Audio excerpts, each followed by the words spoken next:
let's do a quick how-to. I feel like sometimes people end up spending more money on buying pre-done things in the grocery store, not only for convenience, but because they don't know how to. And I want to kind of help you be better in the kitchen on all aspects. So butternut squash is definitely something that is awesome during the season, and it's not hard to clean. I mean, if you really want to spend the extra $3-4 a container getting it pre-diced, go ahead, but you'll see how much money you save and how easy it is.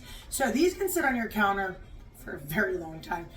You want to get a nice butternut squash, and you want to take off the top. You are going to need a pretty sharp knife for this, top and bottom. And then, because I work smarter, not harder, we're going to open up a napkin here and peel right on to, right here, look at that.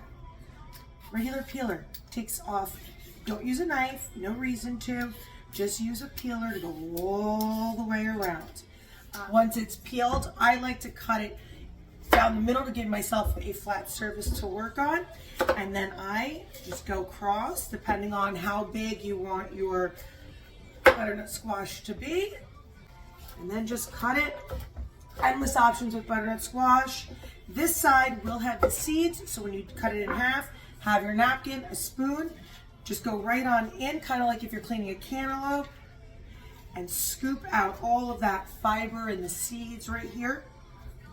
You can roast these like this. You can fill them with ground chicken and zucchini. Sometimes I do that. They're sweet, they're delicious, it's a perfect vegetable. I don't want to see you in the grocery store anymore buying the pre-chopped stuff, now that you know how to do it.